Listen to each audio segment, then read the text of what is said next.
சிவாய நமம்மா. நல்லா நினைக்கிறேம்மா. தென்னாடுடைய சிவனே போற்றி, எந்நாட்டவர்க்கும் இறைவா போற்றி, காவாய் கனகத்திரளே போற்றி, கைலை மலையானி போற்றி போற்றி, அருள்மிகு உண்ணாமலை சமேத அண்ணாமலையார் திருவடிகள் போற்றி போற்றி, திருத்தணி முருகப்பெருமான் மலரடிகள் போற்றி போற்றி, அருள்மிகு சிவகாமி அம்பாள் சமேத அருள் ஜோதி நாதனே திருவடிகள் போற்றி போற்றி, அனைத்து அடியார்களுக்கும் திருவடி வணக்கம். குருவாழ்க, குருவே சரணம். தெளிவு குருவின் திருமேனி காண்டல், தெளிவு குருவின் திருநாமம் செப்பல், தெளிவு குருவின் திருவார்த்தை கேட்டல், தெளிவு குரு ஒரு சிந்தித்தல் தானே, தெளிவு குரு ஒரு சிந்தித்தல் தானே. திருச்சிற்றம்பலம். அம்மா நிஷாமா, ஒரு விநாயகர் பாடல் பாடுங்க. நிஷாமா பாட முடியுமா? சிவாய நமம்மா. பாடுங்கம்மா. பிடியதன் ஒரு உமை கொலமிகு கரியது, வடி கொடுத்தன தடி வழிபடும் அவரிடர், கடி கணபதி வர அருளினன் மிகு கொடை, வடிவினர் பயில் வழி வலமுறையிறையே. திருச்சிற்றம்பலம். சார்மதியம்மா, 4 எடுத்ததி பாடுங்கம்மா. திருச்சிற்றம்பலம். பூழியர்கோன் வெப்பொழித்த புகழியர்கோன் கலல் போற்றி, ஆலிமிசை கல்மிதப்பில் அணைந்த பிரான் அடி போற்றி, வாழி திரு நாவலூர் வன் தொண்டர் பதம் போற்றி, மூலிமலி திருவாத ஊரர் திரு தாள் போற்றி. திருச்சிற்றம்பலம். சிவாய நமம்மா. அம்மா வாங்கம்மா. சிவசங்கரி அம்மா, நீங்க ஆரம்பிக்கலாங்கம்மா.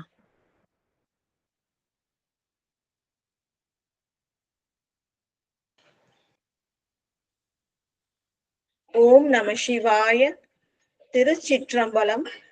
அனைத்து சீரடியார் பெருமக்களின் அருள் பொற்பாதங்களையும் அன்புடன் பணிந்து போற்றி வணங்குகின்றேன். ஒப்பில்லாத சிவபெருமானின் பெருங்கருணையினால் பெரிய புராணத்தையும் சிவனடியார் பெருமக்களின் திருத்தொண்டர்களின் ஒப்பில்லா பெருமையினை கூறுகின்ற திருத்தொண்டர் புராணத்தையும், அதிலே தீதகன்று உலகம் உய்ய திருத்தொண்டர் தொகையினை அருளிய சுந்தரமூர்த்தி நாயனார் பெருமானுடைய வரலாற்றை ஏயர்கோன் கலிக்காம நாயனார் வரலாற்றின் வாயிலாக இறைவன் திருவருளால் சிந்தித்துக் கொண்டிருக்கின்றோம். ஒரு சில அருட்பதிகங்கள் இறைவனின் திருவருளை பெற்று தருகின்றன. நமக்கு இந்த வாழ்வியல்ல வாழ்ந்து கடையேற்றி இறைவன் திருவடியை நம்மள சேர்ப்பிக்கிறது அந்த பதிகங்கள் தான். அது போன்ற ஒரு சில அருட்பதிகங்களை இறைவன் திருவருளால சிந்தித்துக் கொண்டிருக்கின்றோம். இன்றைய வகுப்பிற்கு செல்லலாம். தெய்வ சேக்கிழார் பெருமான் திருவடிகள் போற்றி போற்றி, எம்பெருமான் சுந்தரமூர்த்தி நாயனார் பெருமான் திருவடிகள் போற்றி போற்றி, எம்பிரான் ஏயர்கோன் கலிக்காம நாயனார் பெருமான் திருவடிகள் போற்றி போற்றி. சென்ற வகுப்புல என்ன பார்த்தோம் அப்படின்னு ஒரு சிறு முன்னோட்டம் பார்த்துட்டு இந்த வகுப்புக்கு செல்வது சிறப்பா இருக்கும். திருக்கலையநல்லூர் அப்படின்ற அருட்பதிகம் இறைவன் திருவருளால அதுல சிந்திக்க பெற்றோம். என்ன சிறப்பு அந்த திருப்பதிகம், எதனால சிந்திச்சோம் அப்படின்னு பாத்தீங்கன்னா, இறைவனுடைய ஒப்பில்லாத பெரும் கருணை, மரக்கருணை, அறக்கருணை, அதெல்லாம் நம்ம சிந்தித்து கொண்டே இருக்கணும். அதுதான் நம்மள கடை தேற்றும்.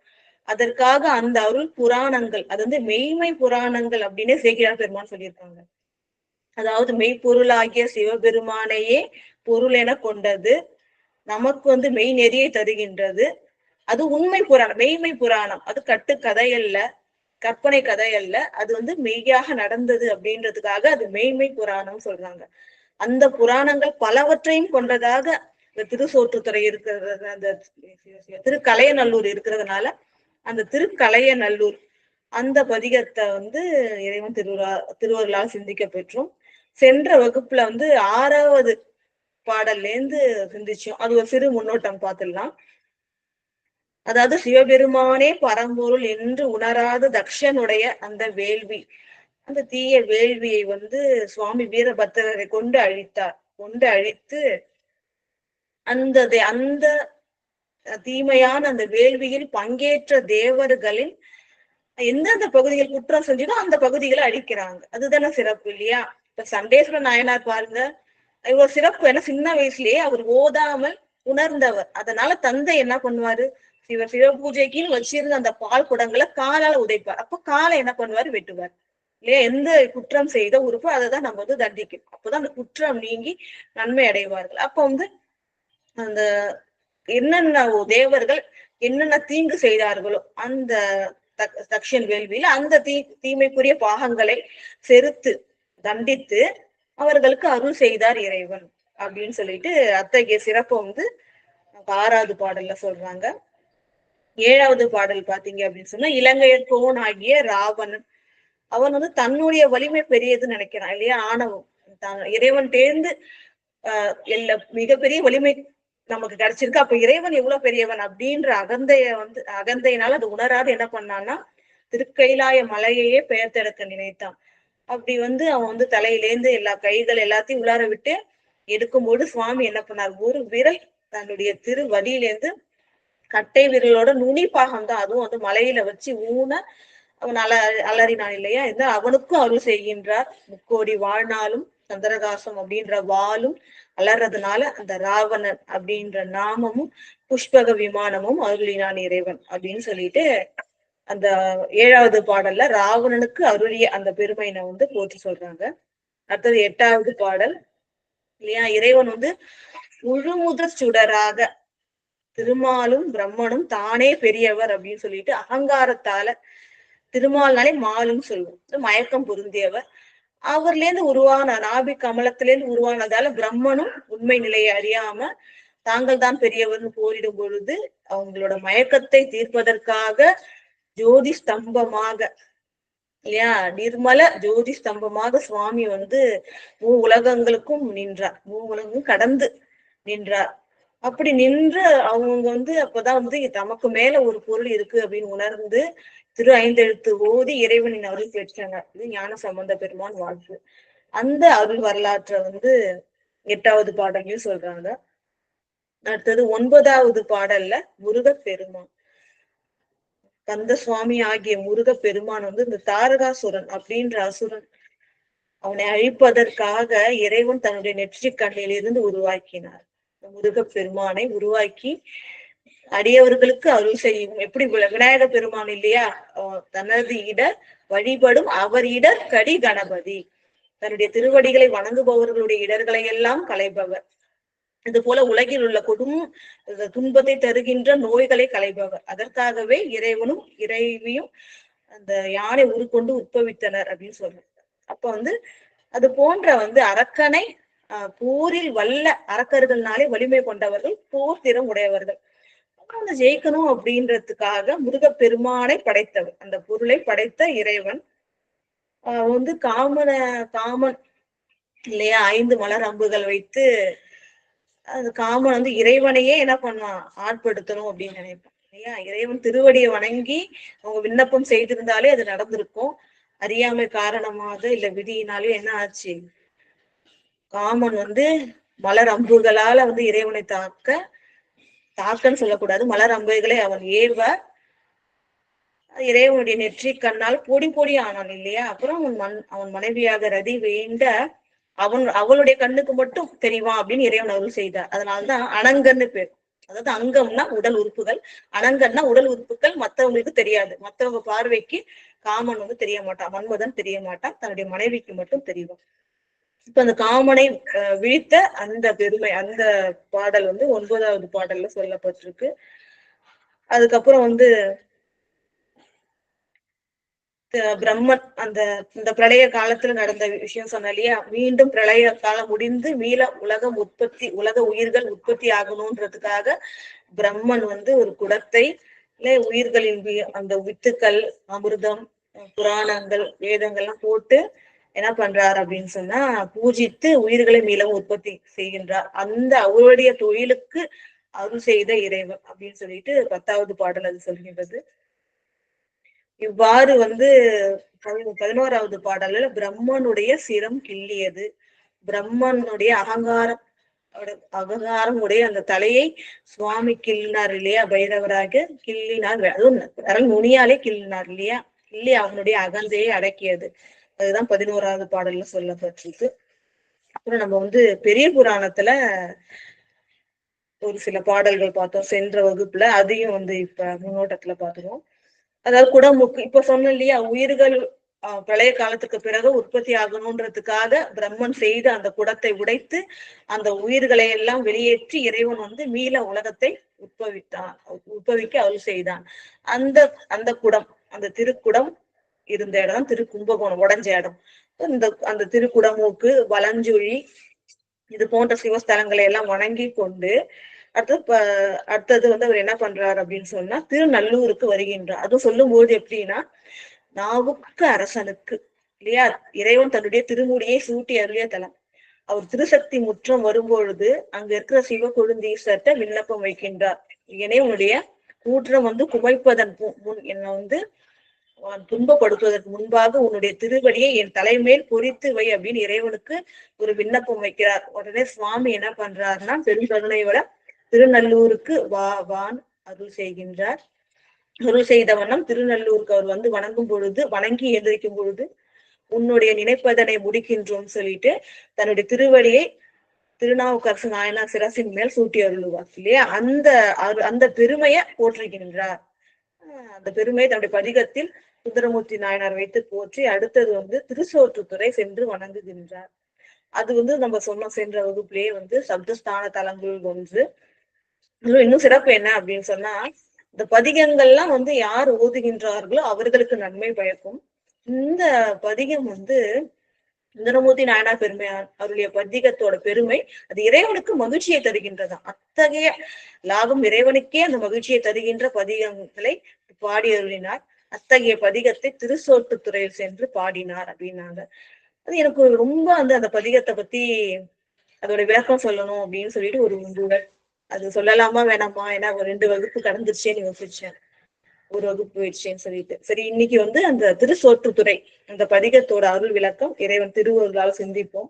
காரணம் இறைவனே மகிழ்ந்தது. அது மட்டும் இல்லாம இன்னொரு சிறப்பு என்னன்னா தொலையா செல்வர். அங்கு வீற்றிருக்கின்ற இறைவன் நாமும் தொலையா செல்வர், தொலையாத செல்வமாகிய திரு செல்வம் நமக்கு கிடைக்கணும்ன்றதுக்காக நம்ம திருச்சோற்றுத்துறை பதிகத்தை இன்று இறைவன் திருவருளால் சிந்திப்போம்.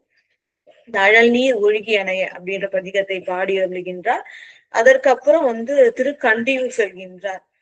பிரம்மன் சிறப்பு கொய்து அந்த தலம் சென்று வணங்கி அதுக்கப்புறம் திரு ஐயாற்றுக்கு நந்தியம் பெருமான் திரு அவதாரம் செய்த திரு ஐயாறு 5 நதிகளும் பாய்கின்ற அந்த பஞ்ச நதீஸ்வர பெருமானை வணங்கி பூந்துருத்தி திரு ஆலம்பொயில் சென்று வணங்கி அன்று இரவு அந்த ஒரு களைப்பால் அப்படி கையை காலெல்லாம் நீட்டி சொல்லுவோம்ல, அக்கடான்னு படுக்கிறோம். அது போல அவர் படுக்கும்போது பாவு சயனம் சொல்றாங்க. அப்படி படுத்திருக்கும் போது சுவாமி என்ன சொல்றாரு அப்படின்றத இன்றைய வகுப்புல பார்ப்போம். அதுக்கு முன்னாடி திருச்சோற்றுத்துறை அருட்பதிகம், அந்த அருட்பதிகத்தை சிந்திப்போம்.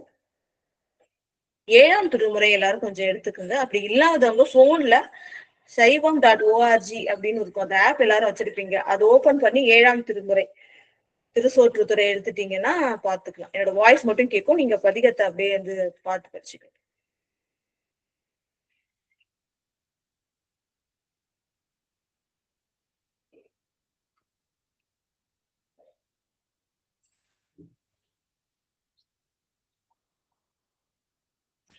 திருச்சோற்றுத்துறை சொல்லும் பொழுது அதாவது இறைவனுடைய இலக்கணங்கள் இல்லையா, என்னென்ன அணிஞ்சிருப்பார், என்னென்ன சிறப்புகள், என்ன உடுத்தி இருப்பார், அது போல இறைவனுடைய இலக்கணங்கள் பலவும் பேசப்பட்ட பெருமைக்குரிய பதிகம் இந்த பதிகம். இந்த திருப்பதி இந்த திருக்கோயிலை பத்தி சொல்லணும் அப்படின்னு சொன்னா, காவிரி தென்கரையில் உள்ள 13வது தலமாக விளங்குகின்றது. மூவராலும் பாடல் பெற்ற சைவ சமய ஆச்சாரியார்கள் மூவராலும் பாடல் பெற்ற பெருமை உடையது. சொன்ன மாதிரி சப்தஸ்தான தலங்கள் ஒன்று. நந்தியம் பெருமானுடைய அந்த திருமணத்திற்காக பொருட்கள் கொண்டு செல்லப்பட்டன இல்லையா. ஒரு திரும்பூந்துரத்திலிருந்து வந்து மலர்கள் கொண்டு செல்லப்பட்டன அப்படின்னு சொல்லுவாங்க. திருச்சோற்றுத்துறையில உணவு கொண்டு போகணும்னு சொன்னாங்க இல்லையா. அப்ப திருநெய் தானம், அந்த திருமண வேள்விக்குரிய அந்த நெய் கொண்டு செல்லப்பட்டதுன்னு சொல்லிட்டு 7 திருத்தலங்கள் திரு நந்தியம் பெருமானோட திருமணத்தோட சம்பந்தப்பட்டது. அதுல வந்து திருச்சோற்றுத்துறை ஒன்று. இன்னொரு சிறப்பு என்ன பாத்தீங்கன்னா, பஞ்ச காலத்தில் இங்க வந்தடைந்த சிவனடியார்களுக்கு எல்லாருக்கும் வந்து அன்னம் வந்து தடையே இல்லாம வழங்கப்பட்டதாம். அவ்வாறு வந்து வளம் நிரம்பிய இயற்கை வளம் நிரம்பிய திருத்தலம் வந்து திருச்சோற்றுத்துறை. இங்க வந்து அருளாளர் அப்படின்ற ஒரு வேதியருக்கு வந்து அட்சய பாத்தியம் கிடைச்சுதான். அதனால அவர் என்ன பண்ணாரு, அதை கொண்டு மற்றபடியே இந்த பசி பிணி தீர்த்தார் அப்படின்னு சொல்லிட்டு அத்தகைய தொலையா செல்வத்தினை தருபவர் இறைவன் இல்லையா. நமக்கு தந்தையும் தாயுமானவர். அப்ப நமக்கு எது வேணாலும் இறைவன் தான் அருளுவார். தொலையா செல்வம், செல்வம்னா பணம் மட்டும் இல்லையா, பணம் மட்டும் இல்ல. இப்ப நமக்கு உணவு இல்லைன்னா அதுவும் செல்வம், அதையும் இறைவன் அருளுவா இல்லையா. உடுக்க உடையும் தங்குறதுக்கு இடமும் எதுவா இருந்தாலும், இப்போ ஒரு நோயினா கூட அதையும் நீக்கக்கூடிய அந்த மருந்தாக அந்த செல்வமாக விளங்குபவர் சிவபெருமான் தான். அத்தகைய தொலையா செல்வராகிய இறைவன் வந்து ஓதன வனேஸ்வரர் அப்படின்ற அருள்நாமம், தொலையா செல்வர் அப்படின்னு அருள்நாமத்தோட விளங்குகின்றார். உமையன்னை வந்து ஒப்பிலா அம்மை என்றும் அன்னபூரணி என்றும் வழங்கப்படுகின்றார். சிறப்பு என்னன்னா, அன்னபூரணி அப்படின்ற அருள்நாமத்தோடு எங்கெல்லாம் வந்து அன்னை வீற்றிருக்காங்களோ அங்க வந்து ரொம்ப செல்வ செழிப்பா அந்த ஊர் வந்து மிகுந்த இயற்கை வளங்கள், அந்த உணவு வளங்களை நிறைஞ்சி இருக்கு. ஏன்னா காரணம் வந்து அந்த அன்னபூரணி அன்னையுடைய அருட்கடாட்சம் அவ்வளவு சிறப்புக்குரியது. இந்த திருச்சோற்றுத்துறை அந்த திருத்தலம், அதோட பெருமையை வந்து இறைவன் திருவருளால் சிந்திப்போம். இன்னைக்கு ஒரு ஒரு அற்புதம், ஒரு அதிசயம்னு சொல்லலாம். விடிய காலம்புற வந்து ஒரு கனவு போல ஒண்ணு. திருச்சோற்றுத்துறை வந்து சொல்லலாமான்னு அப்படி ரொம்ப நினைச்சிட்டு இருக்கும்போது, சரி தொலையா செல்வர் சொல்லியிருக்காங்க, போன வகுப்புல பிரேமாமாவும் சொன்னாங்க சிந்திக்கலாமா அருமையான பதிகம்னு சொல்லிட்டு. சரி அப்படின்னா இன்னைக்கு வந்து திருமழப்பாடி சிந்திக்க முடியாது, நம்ம வந்து திருச்சோற்றுத்துறை சொல்லிட்டு திருமழப்பாடியில ஒரு பெரிய புராணத்துல இருக்கிற 3 பாடல் மட்டும் சொல்லிடுவோம்னு ஒரு முடிவு எடுத்தாச்சு. 2 நாள் முன்னாடி எடுத்து காலை எந்திரிக்கிற நேரத்துல ஒரு கனவு. அதாவது திருமழப்பாடியை பாடுவதற்கு மறந்தாயோன்னு ஒரு ஒரு ஒரு ஒரு குரல் போல இப்படி முதல் பகுதி வருது. தேவார பதிகத்தோட முதல் பக்கம் வருது. ரொம்ப கஷ்டமா போயிடுச்சு. எப்படி சுந்தரமூர்த்தி நாயனார் பெருமான வந்து சுவாமி வந்து பாடுவதற்கு மறந்தாயோன்னு சொன்னாங்க மாதிரி எனக்கு வந்து சொல்றதுக்கு மறந்தாயோன்னு சுவாமி கேட்கிறாங்க. அதனால ஒரு பதிகம், அந்த பதிகத்துல ஒரு பாடல் இல்ல 2 பாடலாவது பார்க்கணும். ஆனா கொஞ்சம் வேகமாவே போவோம். இறைவனுடைய திருக்கட்டளை இது. பதிகத்துல முதல் பாடல் இல்லைன்னா 2வது பாடல் 1வது பாடி முடிச்சுட்டு எஞ்சியவற்றை வந்து அடுத்த வகுப்புல பார்க்கலாம். திருச்சோற்றுத்துறை முதல் பாடல். அழல் நீர் ஒழுகி அணைய சடையும் உடை ஈர் உரியும் உடையான் இடமாம் கழை நீர் முத்தும் கனக குவையும் சுழல் நீர் பொன்னி சோற்றுத்துறையே. அதாவது சென்ற வகுப்புலே சொன்னோம் எப்படி ஆரம்பிச்சிருக்காரு அப்படின்னு சொல்லிட்டு சேக்கிழார் பெருமான் சொல்றாரு. அழல் நீர் ஒழுகி அணைய சடையும், அதாவது நெருப்பு இருக்கு இல்லையா, அழல்தான் நல்ல நெருப்பு, அது வந்து நீர் போல ஒழுகி இருக்கான். சுவாமியோட சடையை வந்து கற்பனை பண்ணிக்கீங்க. அது நீண்ட சடை, தாழ்ந்து இருக்கு, நெருங்கிய சடையா இருக்கு. அது மேல வந்து இந்த அழலானது நெருப்பு, அந்த அழல் இருக்கு இல்லையா, அது நீர் போல ஒழுகி இருந்தா அந்த சடை மேல எப்படி இருக்குமோ அது போல சடையான், செஞ்சடையான். எவ்வளவு சிறந்த கற்பனை பாருங்க. இப்ப எப்படி இருக்கும், மின்னல் போல மின்னும் இல்லையா, அங்கங்க அப்படி அப்படியே என்ன ஆகும், அப்படியே மின்னல் போல மின்னுகின்றது இல்லையா. இதுதான் வந்து சொல்றாங்க. அழல் நீர், அந்த அழலானது நெருப்பு வந்து ரொம்ப அதிக வெப்பம் அதிகமா இருக்கும்போது அது நீரோட தன்மையோட இருக்கும். அப்போ வந்து எப்படி நம்ம இது பாக்குறோம்ல, எரிமலை மிகுந்த அந்த வெப்பம் இருக்கும்போது நீர் போல இருக்கு. அது போல அந்த அழலானது மிகுந்த வெப்பத்தினால அப்படியே நீர் போல ஒழுக்கி அந்த சடைமுடி எங்கும் பரவி இருக்கு. அத்தகைய மின்னுகின்ற செஞ்சடையினை உடைய இறைவன். அது மட்டும் இல்லாம உடை ஈர் உரியும் உடையான் இடமாம், கையில சுவாமி மானை ஏந்தி இருக்கின்றார் இல்லையா. அது வந்து எப்பவுமே சுவாமியை பார்த்த மாதிரியே இருக்கு. காரணம் என்னன்னா, அது நம்மளோட மனசை குறிக்கும். நம்மளோட மனம் எப்பொழுதும் இறைவனை நோக்கியே இருக்க வேண்டும் இல்லையா. இறைவனை நோக்கி இல்லைன்னா கெடுதல் தான். அதுதான் இந்த சின்முத்திரை சொல்லுது. எப்பவுமே நம்ம என்ன பண்ணணும், இறைவனுடைய திருவடியை பற்றி இருக்கணும். அதை விட்டுட்டோம்னா மலங்கள் நம்மை பற்றும். அப்போ வந்து என்ன பண்றாங்க அப்படின்னு சொன்னா, அந்த உழை, அந்த கையை வந்து கையிலே வந்து மானை, அது 2 விரலால மானை பிடித்திருக்கின்றார். ஈர் உரியும் உடையான் இடமாம். யானையுடைய தோல், உரினா தோல். அப்ப யானையுடைய தோலை சுவாமி திருமேனியில் போர்த்தி இருக்கின்றார். அழல் ஒழுகுகின்ற நீர் போல ஒழுகுகின்ற செஞ்சடையினையும் கையில் மானேந்தியவராகவும் திருமேனியிலே யானையின் தோலை உடையாக அணிந்தவராகவும் விளங்குகின்றான். அத்தகைய இறைவன் வீற்றிருக்கின்ற இடம் என்னன்னு பாத்தீங்கன்னா, கழைநீர் முத்தும் கனக குவையும் சுழல்நீர் பொன்னி சோற்றித்துறையே. அதாவது கரும்பு இருக்கு இல்லையா, இந்த கரும்பு, அந்த கரும்பு கழைநீர் முத்தும் கனக குவையும், அதாவது கரும்புல இருந்து முத்துக்கள் வரும். சில பேருக்கு ஆச்சரியமா இருக்கும், ஆனா அதுதான் உண்மை. 5 வகையான முத்துக்கள் இருக்கு. நமக்கு எல்லாருக்கும் என்ன தெரியும், கடல்ல சிப்பிலேருந்து வர்றதுதான் அப்படின்னு தெரியும். அதுல ஒண்ணு இருக்கு, கரும்புகள்ல இருந்து வரும், மூங்கில்ல இருந்து வரும், யானையுடைய தந்தங்கள் இருக்கு இல்லையா, மறுப்புன்னு சொல்லுவாங்க, கோடுன்னு சொல்லுவாங்க, அதுல இருந்தும் முத்துக்கள் வரும். அடுத்தது கடைசியா பாத்தீங்கன்னா புல், அந்த புல்ல இருந்து முத்துக்கள் வரும். இந்த மாதிரி 5 வகையான முத்துக்கள் பிறக்கும். அதுல இந்த கரும்போட முத்துக்கள், இந்த பொன்னின்றது காவிரி நதி இல்லையா, பொன் துகள்களை அதிகமாக கொண்டு வருகின்ற அந்த பொன்னி நதி என்னென்ன அடிச்சுட்டு வருதுன்னு பாத்தீங்கன்னா, நிறைய முத்துக்கள் அடிச்சுட்டு வருது. அந்த கரும்புல இருந்து விளைகின்ற அந்த முத்துக்கள், அதுக்கப்புறம் பொன் துகள்கள், கனகம்னாலே பொண்ணு இல்லையா, பொன் துகள்கள், இது எல்லாத்தையும் அடிச்சுட்டு வருது. அதுவும் சுழல் நீர். முதலே காவிரி பத்தி பார்க்கும்போது பார்த்திருப்போம், சுழன்று எப்ப நீர் சுழலும்னா நீர் பெருக்கு அதிகமா இருக்கும் பொழுது, அப்ப அதிக வெள்ளம் அடிச்சுட்டு வருது.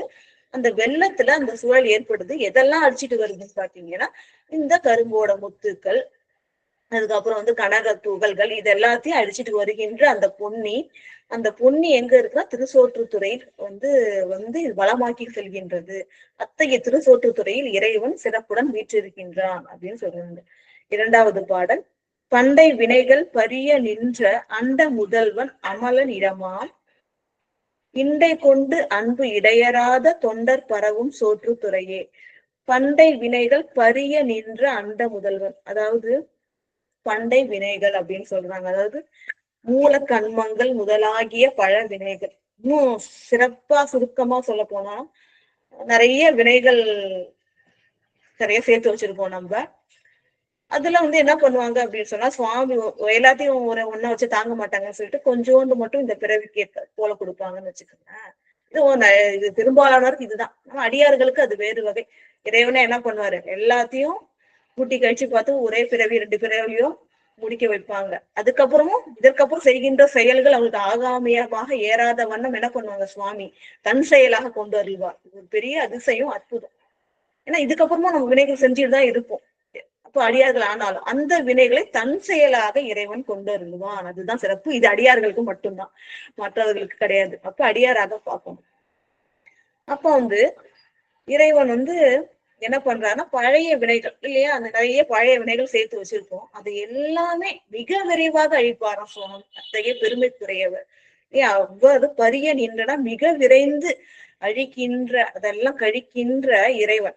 அவன் எப்படிப்பட்டவனா, அண்ட முதல்வன் இல்லையா, எத்தனையோ அண்டங்கள் இருக்கு, அந்த அண்டங்களுக்கு எல்லாம் தலைவன், எல்லா உலகங்களுக்கும் தலைவன் அவன் தான் இல்லையா. அப்ப அண்டங்களுக்கு எல்லாம் முதல்வனாக விளங்குபவன் அப்படின்னா எல்லாத்தையும் உற்பத்தி பண்ணுபவன் அவன் தான். அமலன் இடமா, அவன் எப்படிப்பட்டவன்னா தூயவன்.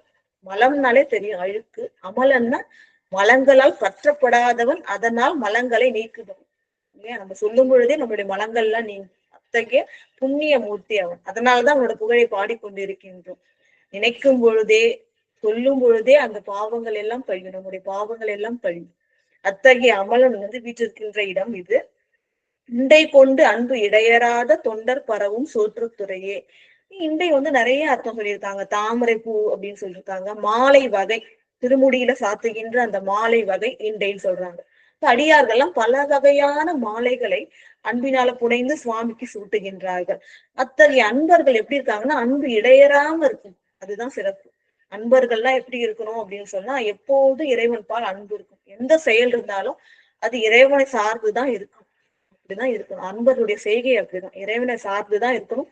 இறைவனுக்கு மட்டும்தான், இறைவனை முதல் பொருளாக வாழ்வார். தன்னோட வாழ்க்கையோட முதலீடாகவும் முதற் பொருளாகவும் வாழ்க்கையின் பொருளாகவும் இறைவன் இருக்கும். அப்படிதான் அடியார்கள் வாழ்வார்கள். அதுதான் சொல்றாங்க, அன்பு இடையறாத இடையறாதன, இடையில நிக்காத, நடுவுல நிக்காத அன்பு எப்பொழுதும் கொண்டிருக்கின்ற தொண்டர்கள் பரவும்.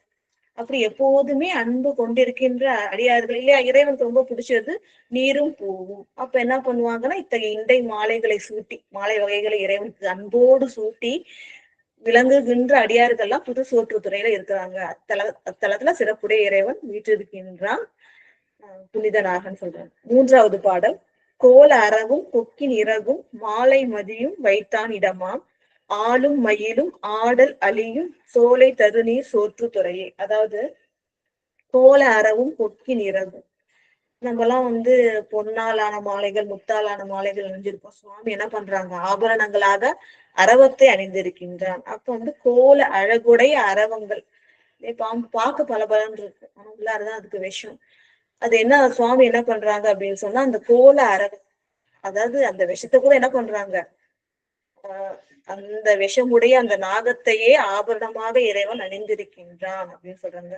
கோல அரவும் கொக்கின் இறகும், இந்த கொக்கு அப்படின்றது ஒரு வகையான மலர் அப்படின்னு சொல்லலாம். இன்னொரு அர்த்தம் எப்படி எடுத்துக்கலாம்னு பாத்தீங்கன்னா, மகாசுரன் அப்படின்ற ஒரு அரக்கன், அவன் என்ன பண்றான் அப்படின்னு சொன்னா, மயக்கம் கொண்டு ஒரு பெரிய பறவையா கொக்கு வடிவம் கொண்டு இருக்கான். அவனுடைய ஆணவத்தை நீக்கி அவனை அழிக்கிறதுக்காக அவனோட அந்த இறக பெரித்து சுவாமி தன்னுடைய திருமுடியில் சூட்டி கொண்டார் அப்படின்னு ஒரு வரலாற்று செய்தி இருக்கு. அந்த வரலாற்று செய்தி நம்ம திருத்தால சதி அப்படின்னு ஒரு கழுமல பதிகம் இருக்கு, அந்த பதிகத்துல வருது. பந்தத்தால் வந்தேப்பால் பயின்று நின்றன்னு ஒரு பாடல் ஆரம்பிக்கும். அதுல மேலே மாலேய படர்வூரும் அவன் இறகும், அதாவது மயக்கம் பொருந்திய கொக்கின் வடிவம் கொண்டு அந்த மகாசுரன் பார்க்கும் பொழுது அவனுடைய அந்த இறக்கையை பிரிச்சு சுவாமி என்ன பண்றாங்க, திருமுடியில் அணிந்து கொள்கின்றார். அந்த கொக்கின் இறகை சுவாமி தன் முடியில அணிஞ்சிருக்கிறாரு. மாலை மதியும் இல்லையா, இளம் பிறை, அழகிய இளம் பிறை, மாலையில் தோன்றுகின்ற, நமக்கு கண்ணுக்கு புலப்படுகின்ற, அப்படிதான் எடுத்துக்கணும். அந்த இளம் பிறையை சுவாமி திருமுடியில் சூடி இருக்கின்றார். அப்படிப்பட்ட இறைவன் இருக்கிற இடம் எப்படிப்பட்டதுன்னு பாத்தீங்கன்னா, ஆளும் மயிலும் ஆடல் அழியும். மயில்கள் அசைந்து ஆடுகின்றதா இல்லையா, அப்படிதான் ஆட முடியாது, அது அழகா அந்த பக்கமும் இந்த பக்கமும் அசைந்து ஆடும் தன்னுடைய தோகையை விரித்து. பெண்மயிலாதான் அதோட வண்ணமே அழகு. இப்ப அசைந்து ஆடும் மயில்களும் ஆடல் அழியும், அதாவது என்னன்னா வண்டுகள் தெரியும், இந்த ரீகாரம் விட்டு அப்படியே சுழலும். காரணம் என்ன, அடிக்கடி சொல்லியிருக்கேன், அது தேனை பார்த்துருச்சுன்னா அது ஒரு சமிகை, அது எவ்வளவு தூரத்துல இருக்கு, எத்தனை இருக்கு, எவ்வளவு மலர்கள் இருக்கு அப்படின்றதெல்லாம் தன்னுடைய கூட்டத்திற்கு சொல்வதற்காக ஒரு நடனம் ஆடும். அது போல இந்த ஆடல் அழியும், ஆடல் புரிகின்ற அந்த அழிகின்றது இங்க வண்டுகளை குறிக்கும். இப்ப சோலைனாலே இருக்கும் இல்லையா, பறவைகள் இருக்கும், அதனால மயில் ஆடுது, பூக்கள் இருக்கிறதுனால வண்டுகள் இருக்கு. அந்த வண்டுகள் என்ன பண்ணுது அப்படின்னா இந்த நடனம் ஆடுகின்றது. அப்படி ஆடுகின்ற சோலைகள்லாம் சோலைகள் தருநீர் சோற்றுத்துறையே. அப்ப அந்த பொன்னி நதியானது மிக சிறப்பாக இருக்கிறதுனால, மிகுந்த வளமாக இருக்கிறதுனால சோலைகள் சிறப்பா இருக்கு. அத்தகைய சோலைகள் சூழ்ந்து இருக்கின்ற திருசோற்றுத்துறையில் இறைவன் வீற்றிருக்கின்றான் அப்படின்ட்டு சொல்றாங்க. அடுத்தது 4வது பாடல். பலிக்கு தாரை பவழ வெற்பில் குளிக்கும் போல் நூல் கோமாக்கு இடமா அளிக்கும் ஆர்த்தி அல்லால் மதுவம் துளிக்கும் சோலை சோற்றுத்துறையே. பலிக்கு தாரை பவழ வெற்பில் குளிக்கும் போல் நூல் கோமாக்கு இடமா, அதாவது கற்பனை பண்ணிக்கிங்க, ஒரு மலை, வெறுப்புனாலே மலை இல்லையா, பவழ வெறுப்புனா உங்களுக்கு பவழ மோதிரம் தெரியும், அந்த நிறம் உடைய இன்னும் சிவந்ததா சுவாமியுடைய திருமேனி இருக்கும் இல்லையா, தழல் போன்றும் திருமேனி, அது போல அந்த நிறத்துல ஒரு வெறுப்பு மலை இருக்கு. அந்த மலையில வெண்மையான அருவி ஓடி வந்தா எப்படி இருக்கும், அந்த அருவி தண்ணினாலே எப்படி இருக்கும், பளிங்கு நிறம் இருக்கு இல்லையா, அது மாதிரி வெள்ளையான அருவி ஓடி வருது. இப்படி ஓடி வந்தா எப்படி இருக்குமோ அது போல சுவாமியோடைய திருமேனி பவழ வெப்பம், பவழ மலை போல இருக்கான். அவர் அணிஞ்சிருக்கிற அந்த முப்புரி நூல் பார்த்தீங்கன்னா அந்த மலையிலேருந்து ஓடி வர அது அருவி போல இருக்கான். அருவி ஓடி வரும்போது நுரையோட வரும் இல்லையா, வெண்மையா இருக்கும். அது போல அந்த வெண்மையான அந்த முப்புரி நூலை சுவாமி அணிஞ்சிருக்கார் அப்படின்னு சொல்லிட்டு, அந்த முப்புரி நூலுக்கு எதுக்கு உதாரணமா சொல்லியிருக்காங்கன்னா, அந்த பளிங்கு போல விழுகின்ற அந்த அருவியை சொல்லியிருக்காங்க. அது போல சுவாமி மேல அணிஞ்சிருக்கிற முப்புரி நூல் விளங்குகின்றதுன்னு சொல்லிட்டு, பலிக்கு தாரை பவழ வெற்பில், பவழ குன்று போல சுவாமி திருமேனி இருக்கு, அதுல பளிங்குகளால் ஆன அருவி போல நூல், அதாவது முப்புரி நூலை அணிந்திருக்கின்றார். அத்தகைய இறைவன் கோமான்னா தலைவனாகிய சிவபெருமான் வீற்றிருக்கின்ற இடம் என்னன்னு கேட்டீங்கன்னா, அழிக்கும் ஆர்த்தி அல்லால் மதுவும் துளிக்கும் சோலை சோற்றுத்துறையே. இங்க அழிக்கும் ஆர்த்தினா இரண்டு அர்த்தம் எடுத்துக்கலாம். அதாவது அழியினாலே வண்டுகள்லாம் நிறைஞ்சிருக்குன்னு எடுத்துக்கலாம். இன்னொன்னு அழிக்கும் ஆர்த்தி. ஆர்த்தினா கண்களுக்கு அழகான ஒரு ஒரு ஒரு காட்சியை தருவது. சோலைகள்னாலே அழகா இருக்கும் இல்லைங்களா, நிறைய மரங்கள், பசுமையான மரங்கள் இருக்கும், பூக்கள் நல்லா குலுங்கி நிறைய பூத்து குலுங்கி இருக்கும். அப்போ அந்த வாசம், அந்த அழகு எல்லாமே இருக்கும். அவ்வாறு அழகிய காட்சியினை தருகின்ற சோலைகள் இருக்கு. அது மட்டும் இல்லாம மதுவும் துளிர்க்கும், அதாவது நிறைய அந்த மலர்கள் இருக்கு இல்லையா, அந்த மலர்கள்ல இருந்து நிறைய தேன் துளிர்க்கின்றதா. அப்ப என்ன ஆகுது அப்படின்னு பாத்தீங்கன்னா, நிறைய மலர்கள் இருக்கு, தேனை துளிர்க்கின்றது, அதுல இருந்து ஒரு நறுமணமான தேன் வெளிவருகின்றது. அத்தகைய அழகும் வாசனை, அந்த தேன் வாசம், பூக்களுடைய வாசம் நிறைந்ததாக விளங்குகின்ற சோற்றுத்துறையில் இறைவன் வீற்றிருக்கின்றார் அப்படின்ட்டு 4வது பாடல் சொல்லுது. 5வது பாடல், உதையும் கூற்றுக்கு ஒல்கா விதிக்கு வதையும் செய்த மைந்தன் இடமாம் திதையும் தாதும் தேனும் நிமிரும் துதையும் பொன்னி சோற்றுத்துறையே. அதாவது உதையும் கூற்றுக்கு, நமக்கே தெரியும், பக்த மார்க்கண்டேயர் சிவபூஜை செய்கின்றார் அப்படின்றது கூட உணராது அவரோட உயிரை பறிக்க வேண்டும் நினைச்சு அந்த காலனுடைய மார்புல சுவாமி உதைத்து என்ன பண்ணாரு, மார்க்கண்டேயருக்கு அருள் செய்தார். அதுதான் சொல்றாங்க உதையும் கூற்றுக்கு. அதாவது கூற்றுக்கு உதையும் கேட்கணும். கூற்ற உதைத்து என்ன பண்ணாரு, மார்க்கண்டேயருக்கு அருளினார்.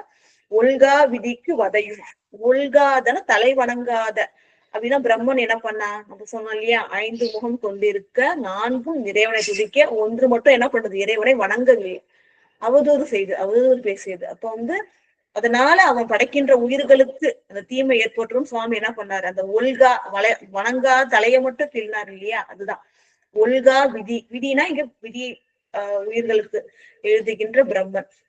இது மாதிரி தலை வணங்காத பிரம்மனுக்கு வதையும் கில்னது சொல்றாங்க. இன்னொரு அர்த்தம் எப்படி எடுத்துக்கலாம்னா, தக்ஷன் யாகத்துல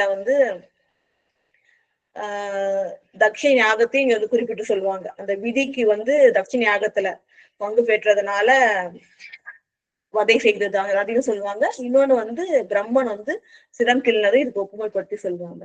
இப்போ தலை வணங்காத பிரம்மனிற்கு வதை செய்த இறைவன் செய்த மைந்தனிடமும், ஏன்னா வல்லவன்.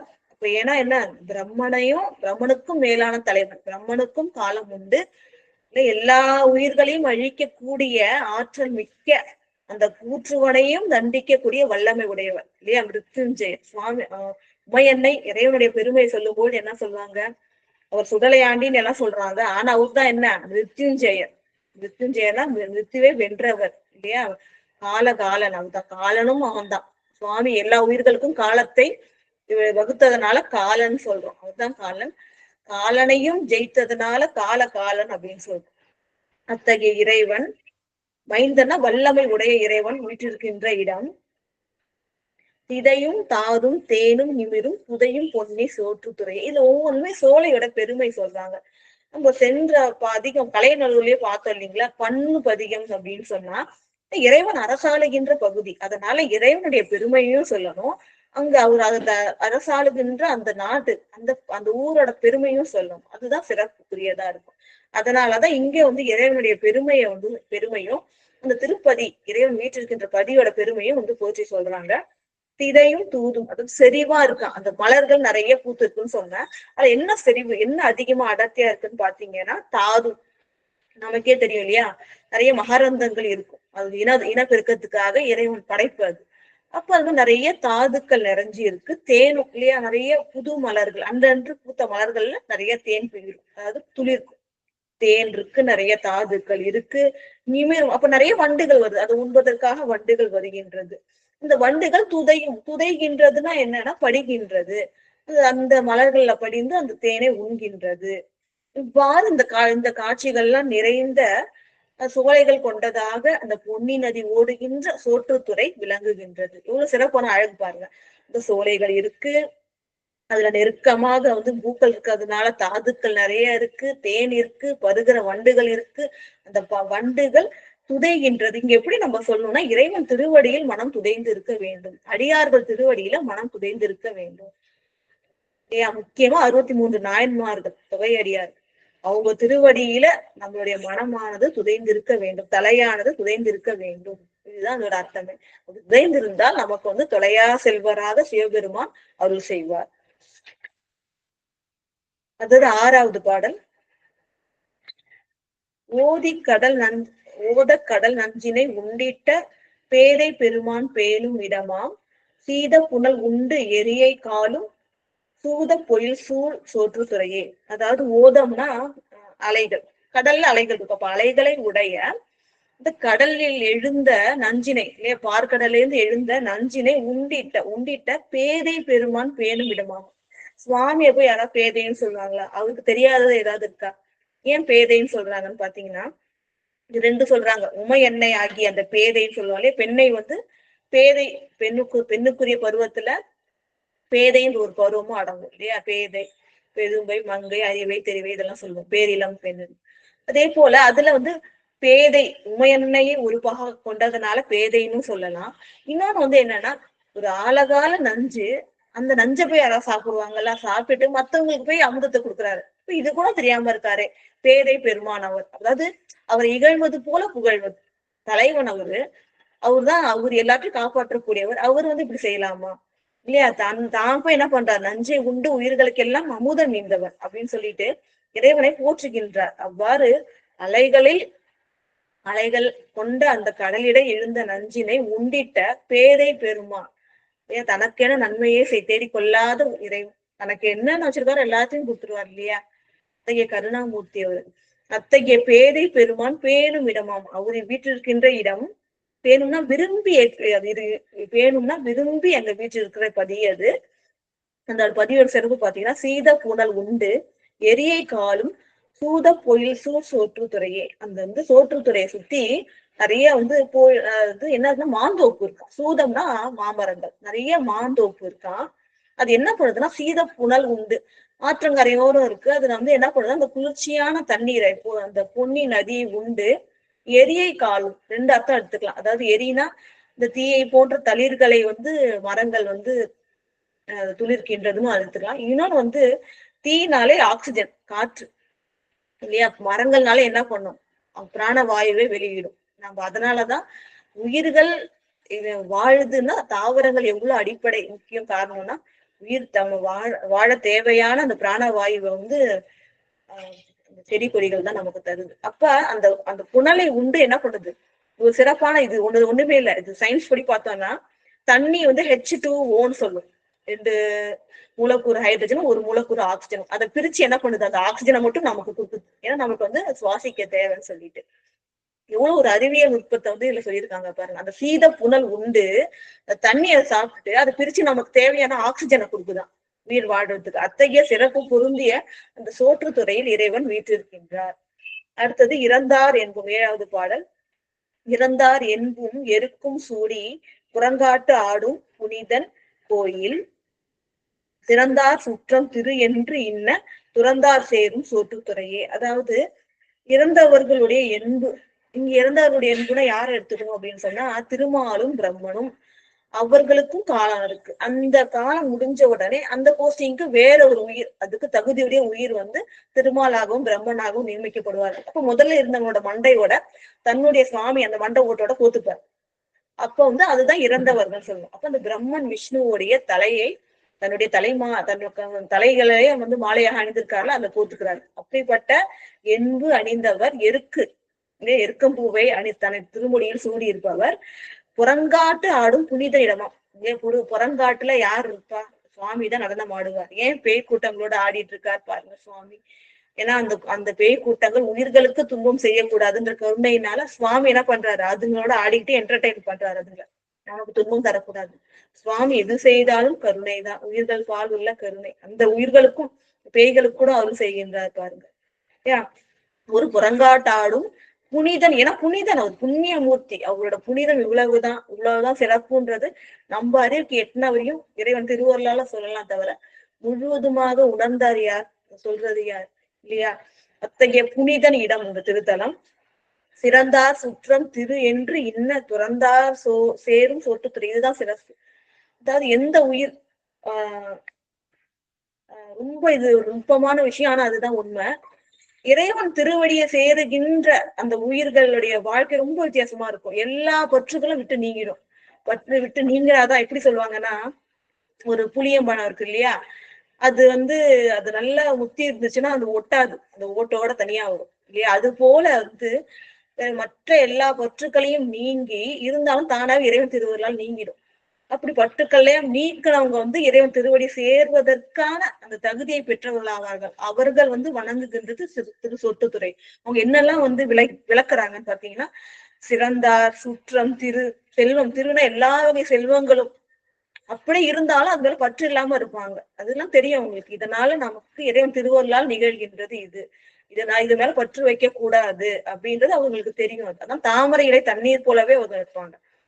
அப்ப இந்த சுற்றத்தார்கள் சிறந்தார், தமக்கு பிடித்தவர்கள், தன்னை பிடித்தவர்கள், அவங்களே இறைவனுக்காக என்ன பண்ணுவாங்க, தியாகம் செய்வாங்க. தாமரையில தண்ணீர் போலதான் இருப்பாங்க. அப்படி சிறந்தார் தன்னுடைய சுற்றம் உறவினர்கள் எல்லா வகை செல்வங்கள். ஏன்னா செல்வங்கள் நமக்குரியது இல்லையே, இறைவன் நமக்கு கடை தேரணுன்றதுக்காக தரப்பட்ட கருவிகள், அது நமக்கு நினைக்க கூடாது. அது அப்படி எல்லாமே என்று இது மட்டும் இல்ல, மற்ற என்ன இருக்கோ, நம்மளோட பிடிப்பு என்ன இருக்கோ எல்லாத்தையும் துறந்தார்கள் இறைவன் திருவடியை சேருவார்கள். அப்படிப்பட்ட திருத்தலத்தில் இறைவன் வீற்றிருக்கின்றார். 8வது பாடல். காமன் பொடியா கண்ணொன்று இமைத்த ஓம கடலார் உகந்த இடமாம் தேமன் குழலார் சேக்கை புகைத்த தூமம் விசும்பார் சோற்றுத்துறையே. அதாவது காமனை பொடியாக வீழ்த்தவர் இல்லையா. அதாவது கண்ணொன்று இமைத்த, நெற்றியில் ஒரு கண்ணுடையவர். அந்த கண்ணால என்ன பண்ணார் சுவாமி, ஏன் நெற்றி கண்ணால் தான் ஞானத்தால மட்டும்தான் காமத்தை வெல்ல முடியும் இல்லையா. மற்றவர்களால அது அரிது.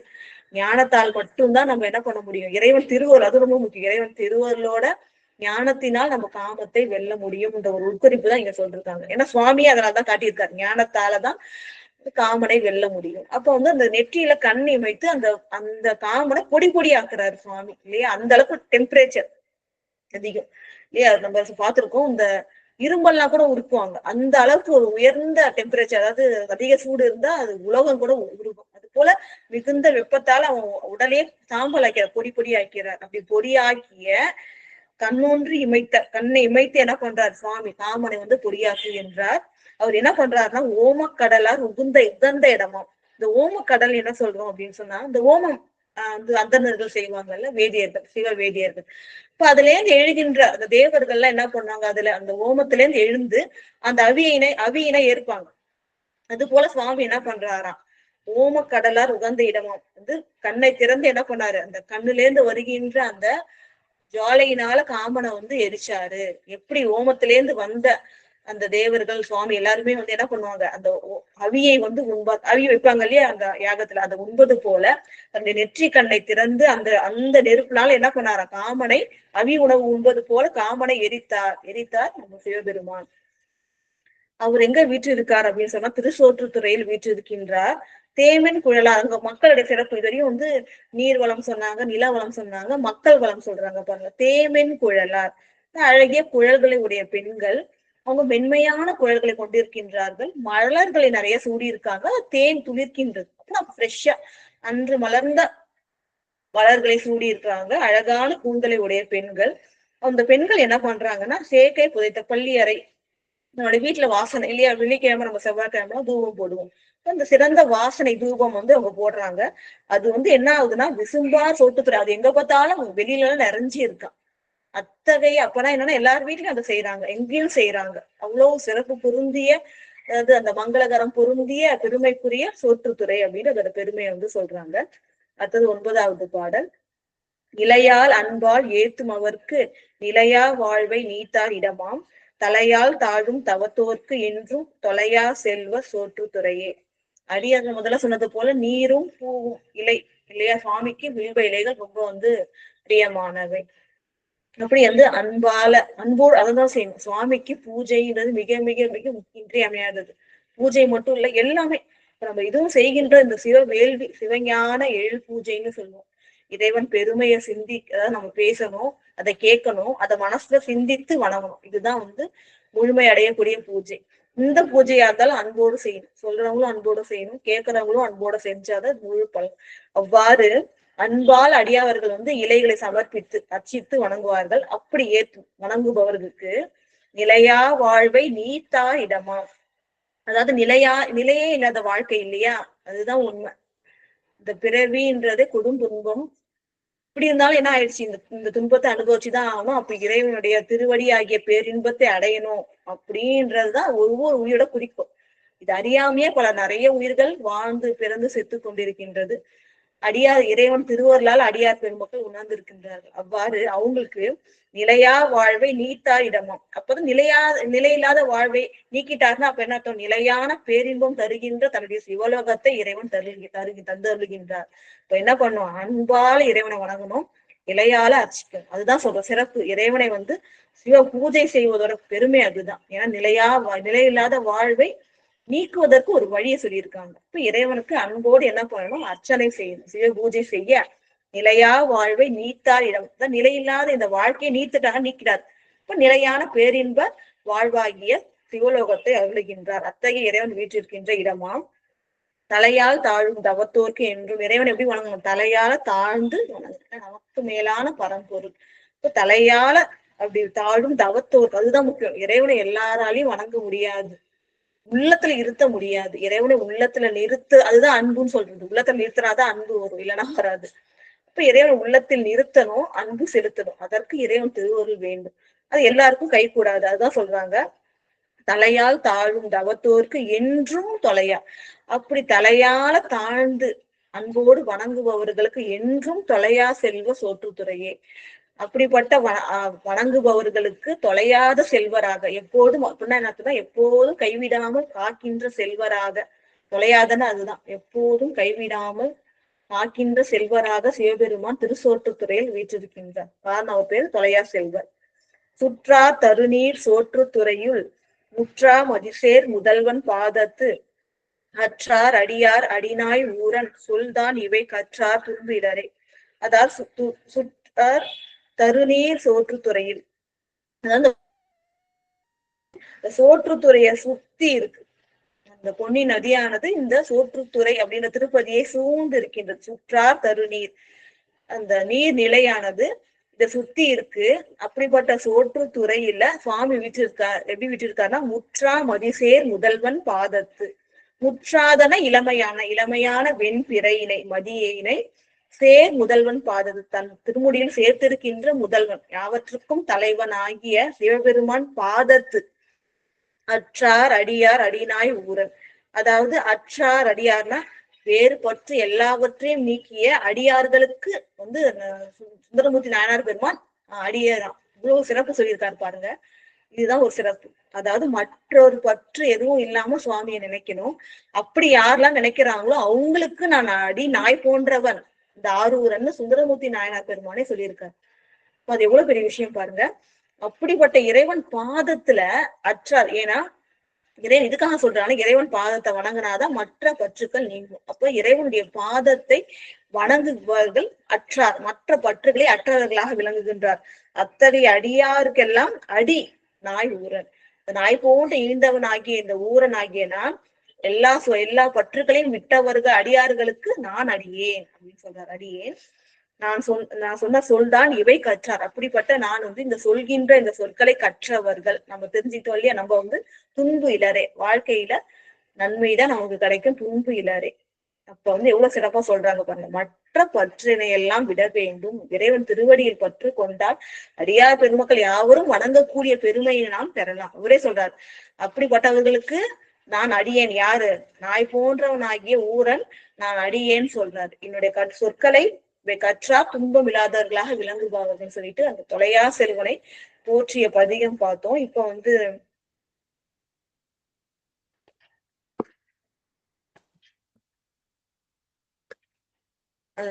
பெரிய புராணத்துல 72வது பாடல், கொஞ்சம் வேகமா போகும், நேரம் இல்ல. 72வது பாடல் மழப்பாடியினில் வருவதற்கு நினைக்க மறந்தாயோ. இப்ப சொன்னோம் இல்லையா, எல்லா திருத்தலங்களும் வணங்கி விட்டு திரு ஆலம்பொழில்ல சுந்தரமூர்த்தி நாயனார் இருக்காரு. இரவு பள்ளி கொள்கின்றார். அப்ப இறைவன் கனவுல என்ன சொன்னார் அப்படின்றது 72வது பாடல். மழப்பாடியினில் வருவதற்கு நினைக்க மறந்தாயோ என்று குழகு ஆகிய தம் கோலம் எதிர்காட்டி அருள குறித்து உணர்ந்து நிழலார் சோலை கரை பொன்னி வடபால் ஏறி நெடுமாடம் அழகார் வீதி மழப்பாடி அணைந்தார் நம்பி ஆரூரர். அதாவது நல்லா தூங்கிட்டு இருக்கும்போது கனவுல சுவாமி சொல்றாங்க. என்ன சொல்றாங்கன்னு பாத்தீங்கன்னா, மழப்பாடியினுள் வருவதற்கு நினைக்க மறந்தாயோ. மழப்பாடிக்கு வரணும்ப்பா, நான் பக்கத்துலதான் இங்க இருக்கேன், நான் இவ்வளவு தூரம் வந்துட்டேன், எல்லா ஸ்தலங்களுக்கும் வணங்கிட்டு இருக்க, என்னை பார்க்க வரலையா? சுவாமியா எப்படி அழைக்கிறாங்க பாருங்க, எவ்வளவு ஒரு அன்பு. அப்ப மழப்பாடியினில் வருவதற்கு நினைக்க மறந்தாய். நம்ம என்ன கேட்போம்? வரதுக்கு மறந்துட்டியான்னு கேட்போம். ஏன் ஒரு நினைக்க மறந்தாயோ அப்படின்னா, நினைக்கிறதுனா அவர் எப்பொழுதும் அந்த சிவ யோகத்தில் ஆழ்ந்திருப்பவர், நினைப்புல இருக்கிற விஷயம். அப்படின்னும் போது மறக்க வாய்ப்பே இல்லையா? எப்போதும் சுவாமி நினைக்கிறவங்களுக்கு மறக்க வாய்ப்பு இல்லை. அப்ப நீ எப்படி மறந்த அப்படின்றதுக்காக சுவாமியோட குறிப்பு வச்சு கேட்கிறாரு. நீ எப்பவுமே என்ன மறக்க மாட்டியேப்பா, அப்படி ஆனா நீனு மறந்து வராம விட்டுட்டியே, இதுதான் இந்த அர்த்தம். மழப்பாடியினில் வருவதற்கு நினைக்க மறந்தாயோ அப்படின்னு சுவாமி என்று குழகாகிய தம் கோலம் எதிர்காட்டி. பாருங்க சுவாமி, நீ வரலையே, நீ வரத்துக்கு மறந்துட்டியான்னு சொன்னாலும் தன்னுடைய கோலத்தை கனவுலயே காட்டிடுறாரு. அது எப்படிப்பட்ட கோலம் பாருங்க, அழகிய இளமையுடன் கூடிய அழகிய கோலம் இல்லையா? சுவாமி குழகுன இளமை, தன்னுடைய அழகிய இளமையான திருக்கோலத்தை எதிர்காட்டி அவர் கனவுல காட்டி சொல்றாரு. இது மாதிரி வரணும்ன்றத நினைக்க மறந்தாயோன்னு கேட்க குறித்து உணர்ந்து உடனே பிடிச்சு எந்திரிச்சிடுறாரு. எந்திரிச்சு சில கனவுகள் நமக்கு எந்திரிச்ச உடனே மறந்துடும், சிலது அப்படியே ஞாபகம் இருக்கும். குறித்து உணர்ந்துன்னா என்ன கனவுல வந்துச்சு அது அப்படியே ஞாபகம் வருது. ஆஹா, இறைவன் அழைக்கின்றார், நம்ம போகாம விட்டுட்டோமே நினைச்சிட்டு நிழலார் சோலை கரை பொன்னி வடபால் ஏறி. என்னன்னா இப்ப ஏன் இவர் மறக்கல, என்ன ஆச்சுன்னா இவர் காவிரியோட தென்கரையில இருக்கிற ஸ்தலங்கள் தான் வணங்கி போயிட்டே இருக்கார். இப்ப சுவாமி வடகரையில இருக்கார். நீங்க என்ன பண்ணிட்டாங்க, சரி இன்னொரு முறை வரலாம் கூட நினைச்சிருக்கலாம். இப்போ தென்கரையில இருக்கிற ஸ்தலங்களை தான் வணங்கிட்டு போயிட்டே இருக்காங்க. இப்ப சுவாமி சொன்னதுனால அந்த அந்த காவிரி நதி வழியாக சென்று வடபால் ஏறி சுவாமிய போய் வணங்குறாங்க. அது மட்டும் இல்ல, சுவாமி கூப்பிட்டாருல, திருப்பி அடுத்த கோயில்ல இது மாதிரி விட்டுட்டு போயிடக்கூடாது, சுவாமி கூப்பிடக்கூடாதுன்ட்டு அதுக்கப்புறம் தென்கரை வடகரை இருக்கிற எல்லா ஸ்தலங்களும் வணங்கி கொண்டு செல்கின்றார் இல்லையா? சுவாமி ஒரு தடவை சொன்னா நம்ம அதை பிடிச்சிக்கணும். பாருங்க, நிழலார் சோலை, நிழல் ஆறுனா நிழல்கள் நிறைந்த சோலைகள். சோலைகள் இருந்தாலே இப்படி நிழல் நிறைய இருக்கும். அப்படி நிழல்கள் நிறைந்த அந்த சோலைகளை கொண்ட அந்த பொன்னி காவிரி ஆற்று கரையில வடபால் ஏரி, தென்பக்கமா போயிட்டு இருக்காங்க. வடப்பக்கம் ஏரி நெடுமாட அழகு வீதி. அந்த மழப்பாடி எப்படி இருக்குன்னு சொல்றாங்க பாருங்க, அழகான வீதி. அழகு ஆறுனா நல்ல அழகு நிறைஞ்சிருக்கிற வீதி. அது நெடுமாடம், உயர்ந்த மாடியெல்லாம் வச்சு பெரிய பெரிய வீடா இருக்கு. அத்தகைய பெருமை பொருந்தி அந்த மழப்பாடிக்கு அணைந்தார் நம்பி ஆரூரர். அங்க போறாரு. போயிட்டு இந்த இன்னொரு பாடல் பார்த்துட்டு முதல் பாடல் மட்டும் பொன்னார் மேனியனை பார்ப்போம். அணைந்து திருகோபுரம் இறைஞ்சி அன்பர் சூழ உடன் புகுந்து பனங்கொள் அரவம் அணிந்தார் முன் பணிந்து வீழ்ந்து பரங்கருணை குணங்கொள் அருளின் திறம் போற்றி கொண்ட புலகத்து உடனுருகி உணர்ந்த இசையால் திருப்பதிகம் பொன்னார் மேனி என்று எடுத்து. அதாவது என்னன்னா, அணைந்து திருக்கோபுரம் புக்கு இறைஞ்சி, திருக்கோபுரம் இறைஞ்சி அந்த கோயிலுக்குள்ளார போய் முதல்ல அப்படிதான் இல்லையா, திருக்கோபுரம் ஸ்தூலலிங்கம் சொல்லுவோம், அதை வணங்கி, இறைஞ்சினா வணங்கி அன்பர் சூழ உடன் புகுந்து, அன்பர்கள்லாம் கூடியிருக்க உடன் புகுந்து இல்லையா, அன்பர் கூட்டத்தோட இருக்கிறதுதான் சிறப்பு. அது மெய்யடியார்கள் இறைவன் தேவார பதிகங்கள்லாம் பாடிக்கிட்டே இருப்பாங்க, இறைவன புகழ பேசிக்கிட்டே இருப்பாங்க இல்லையா. அதனாலதான் நம்ம குரு பூஜை எல்லாம் சென்றுவோம், வணங்குவது சிறப்பு. ஏன்னா மெய்யடியார் கூட்டங்கள் நிறைஞ்சு இருக்கும் அங்கதான். இறைவனை பத்தி பேசும்போதெல்லாம் கண்ணீர் விடுவாங்க, அப்படியே வணங்குவாங்க. அவ்வளவு அந்த இடத்துல இருக்கிறதே நமக்கு அவ்வளவு பெரிய புண்ணியமா இருக்கும். அவ்வாறு அன்பர் சூழ, அன்பர்கள்லாம் சூழ அந்த கோயிலுக்கு உடன் புகுந்து பனங்கொள் அரவம் அணிந்தார்முன், பணம்னா படம், படமுடைய பாம்பினை என்ன பண்றார் சுவாமி, அணிகலனாக அணிந்திருக்கின்றார். அவர் முன் பணிந்து வீழ்ந்து பரம் கருணை இல்லையா, இறைவனுடைய பெரும் கருணை குணங்கொள் அருளின் திறம் போற்றி. இதுக்கு என்ன அர்த்தம்னா, இறைவனுடைய பரம் கருணைனா அளவிடவே முடியாத கருணைன்னு அர்த்தம் இல்லையா. சுவாமி எது செஞ்சாலும் அருள் செஞ்சு அளவிட முடியாதது, வேற யாராலையும் அப்படி அருள் செய்ய முடியாது. இந்த அளவில முடியாத கருணை எப்படி நமக்கு கிடைக்கும்? இறைவன் திருவருளால் நமக்கு கிடைக்கும். அதுதான் சொல்றாங்க. பரங்கருணை குணம் கொள் அருள். இந்த பரங்கருணையை நமக்கு எப்படி தர்றாரு? அவரோட அருளாக தருகின்றார். அவரு நம்ம மேல வச்சுக்கிற கருணையை எப்படி காட்டுறாரு? பேரருளாக தருகின்றார். அத்தகைய திறம் போற்றி இல்லையா? பேரருள் புரிஞ்சிருக்காருல, ஒரு தரிசனம் தருவதே உயிர் நிலையை வந்து சுவாமிக்கு கொண்டு போற அந்த பெரும் திருவருள் இல்லையா?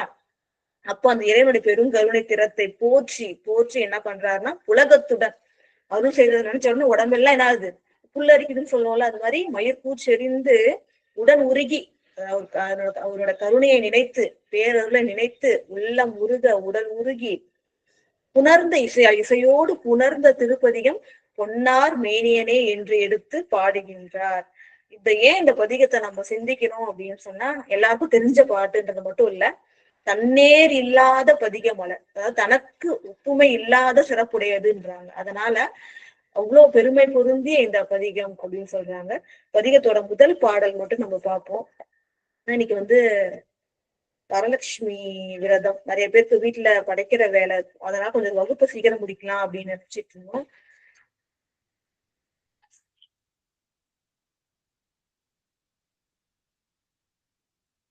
பாடல் எங்க விட்டுட்டான்னு தெரியல. சரி, இப்ப நான் சொல்லிடுறேன். பொன்னார் மேனியனே புலி தோலை அரை கசைத்து மின்னார் செஞ்சடை மேல் விழிர் கொன்றை அணிந்தவனே மண்ணே மாமணியே மழப்பாடியுள் மாணிக்கமே அன்னே உன்னையலால் இனி யாரை நினைக்கேனே. ஒரு பதிகமாவது இறைவன் திருவடிக்கு சேர்த்தாச்சு. பொன்னார் மேனியனே புலித்தோலை அரை கசைத்து, அதாவது நம்ம கழிற்றறிவார் நாயனார் தில்லையில சென்று பாடும்போது என்ன பாடினார்னா, பொன்வண்ணம் எவ்வண்ணம் அவ்வண்ணம் மேனி. சுவாமியோடைய திருமேனி எப்படி இருக்குன்னா, தூய பொண்ணு இருக்கு இல்லையா, மாசே இல்லாத பொன், மத்த உலோகங்கள் எதுவும் கலப்பில்லாத தூய பொன், அந்த பொன் வண்ணம் தான் சுவாமியோடைய திருமேனி.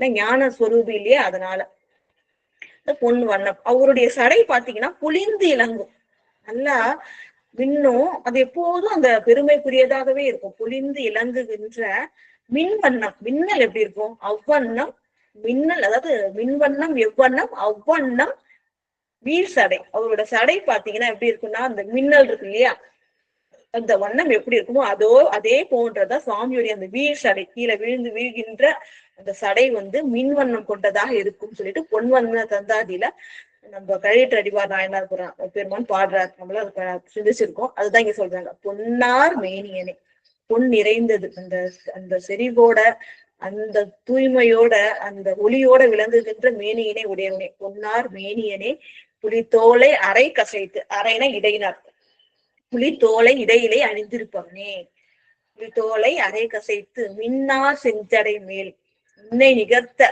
அந்த அந்த மின்னெல்லாம் அப்படி எப்படியே நெருங்கி அப்படியே பலபலபலன்னு இருந்தா எப்படி இருக்கும், அது போல மின்னார் செஞ்சடை மேல் மிளிர் கொன்றை அணிந்தவனே.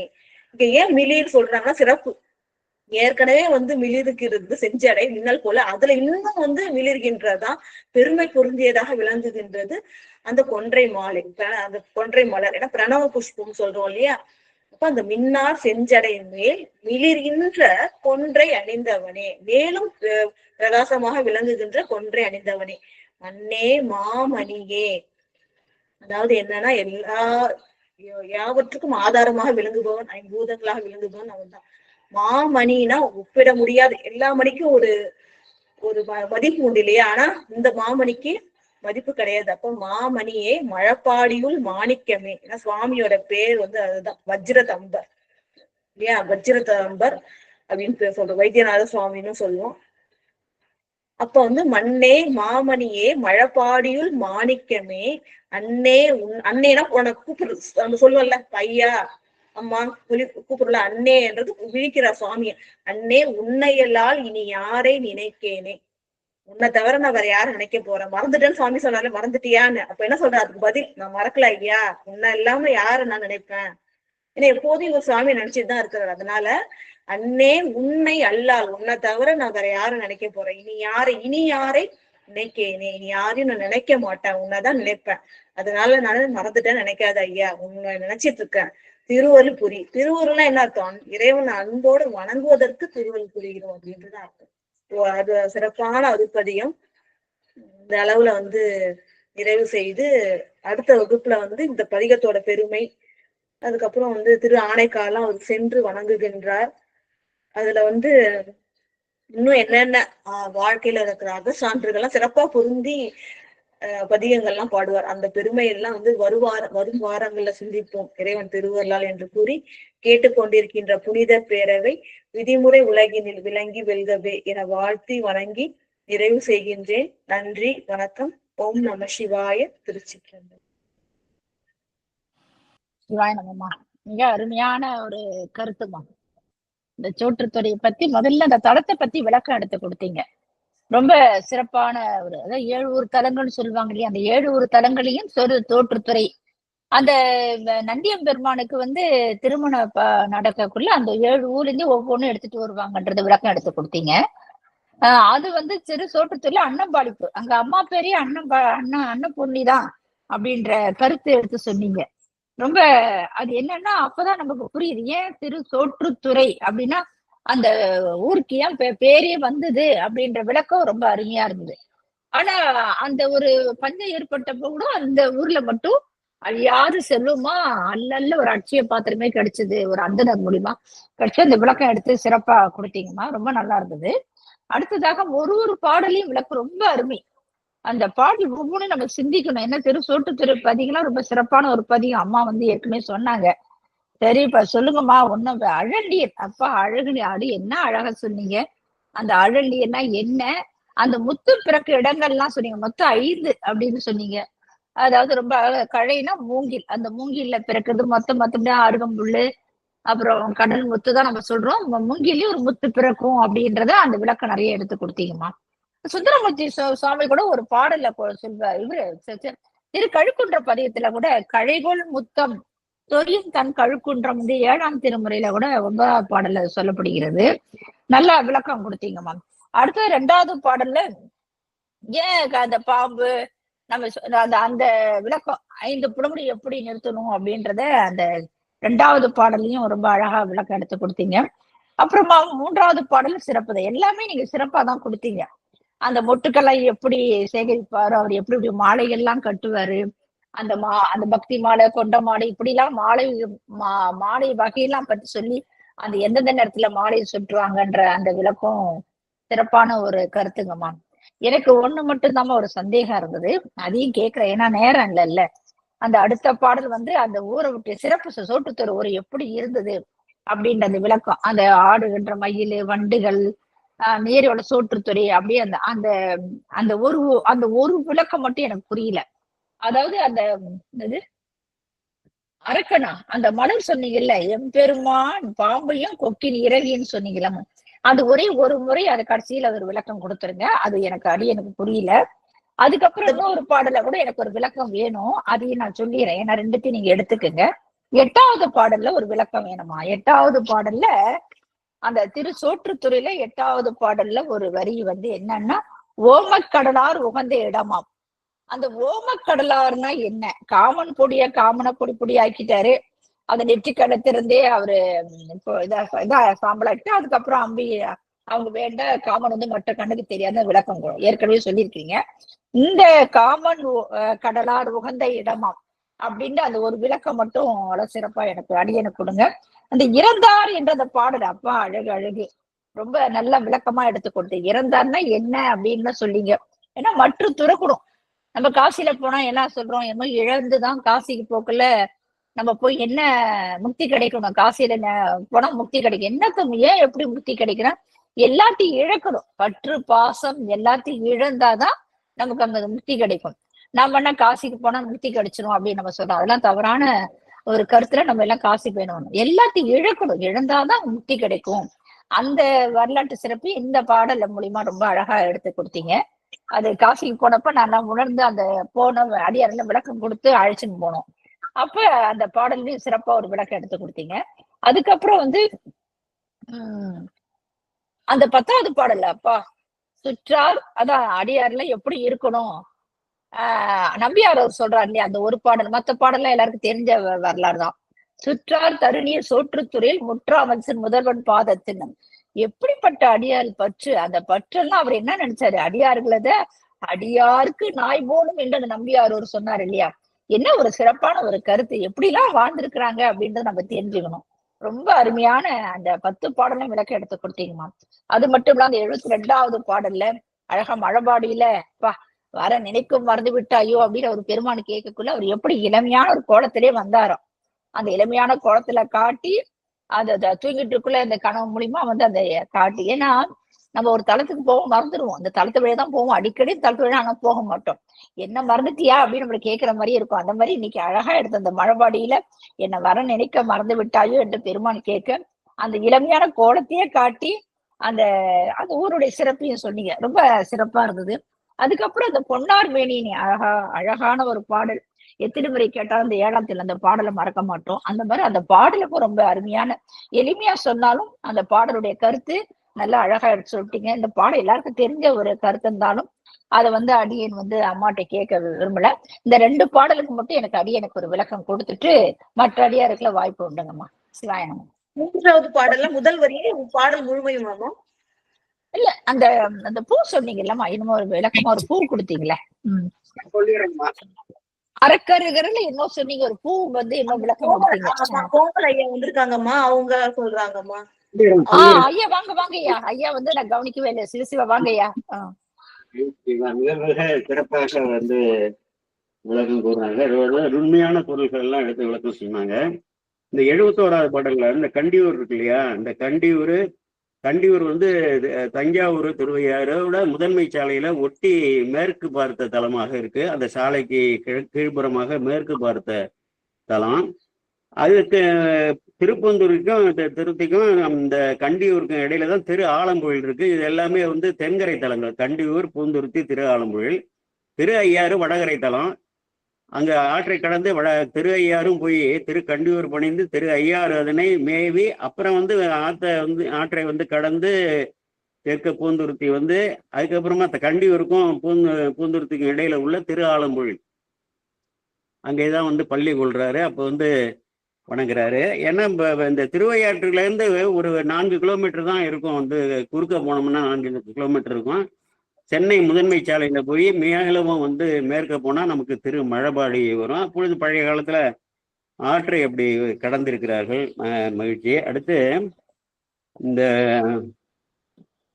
இந்த கூற்று வருது இல்லையா, இந்த இதுல வருது கூற்று வகிச்சது. இந்த 2வது பாடல்ல இந்த அன்பராத, அது நிறைய வந்து அன்புதான் முக்கியமா நமக்கு வந்து அன்பு இடையறாத தொண்டர் பருவம் சோட்டுத்துறையே அங்கும் பொழுது இந்த ஆரங்கண்டிகை ஆடையும் கந்தையே பாரம் ஈசன் பணியலாது ஒன்றிலார் ஈர அன்பினர் யாதும் குறைவிலார் வீரம் என்னால் வேம்பு தகைன்னு ஒரு சொல்றாருல, அந்த அளவுக்கு அதை வந்து ஒப்பிடக்கூடிய ஒரு 3வது பாடலும் 8வது பாடலும் கேட்டிருக்காங்க. நான் சொல்றேம்மா. 3வது பாட்டுல கொக்கின் இறகும்னா கொக்கு இறகு என்றும் எடுத்துக்கொள்ளலாம். கொக்கோட இறகை வந்து சூடி இருக்காருன்னு எடுத்துக்கொள்ளலாம்.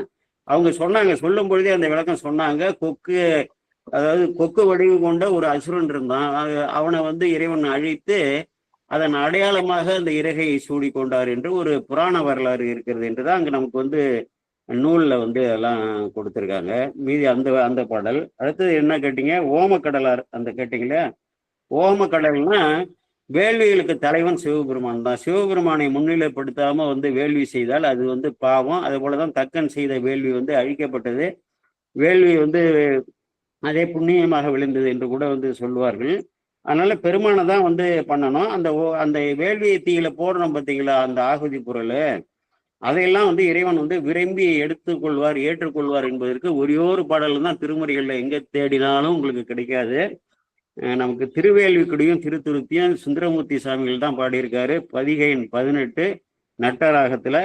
கட்டக்காட்டின் நட்டம் ஆடுவர் யாவருக்கும் காட்சி ஒன்னார், சுட்ட வெந்நீரு அணிந்து ஆடுவர் பாடுவர், தூயனையால் வட்டக்குண்டத்தில் எரி வளர்த்து ஓம்பி மறைபயில்வார், அட்டக்கொண்டு உண்பது அறிந்தோமேல் நாம் இவருக்கு ஆட்படுவோமே என்று சொல்லி சுந்தரமூர்த்தி சாமிகள் இந்த பாடல்ல வந்து பாடியிருக்காங்க. பதிகை 18 வயதுல 2வது பாடல்.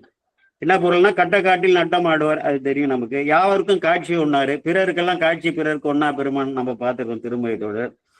சுட்ட வெந்நீர் அணிந்து ஆடுவார், அது சுடுகாட்டு சாம்பலை பூசி பாடுவாரு.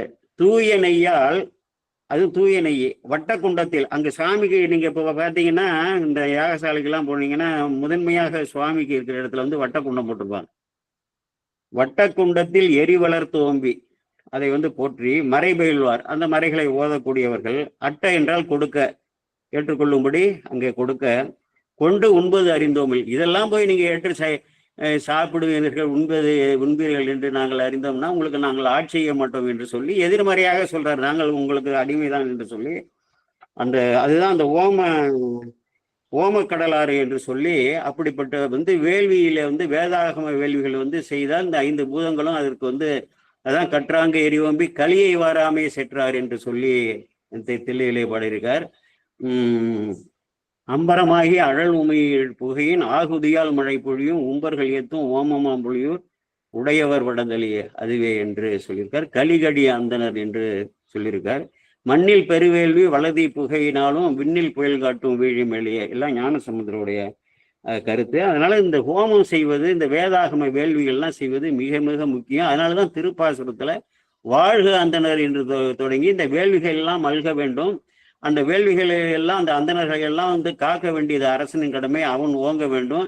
அதனால் நன்னீர் வந்து பெய்ய வேண்டும், உலகம் உய்ய வேண்டும், 5 எழுத்து ஓதி வளர்கவே என்று சொல்லி பாசுரத்துல அங்க ஞானசமுத்திரால் வந்து இங்க போற்றப்பட்டிருக்கிறது.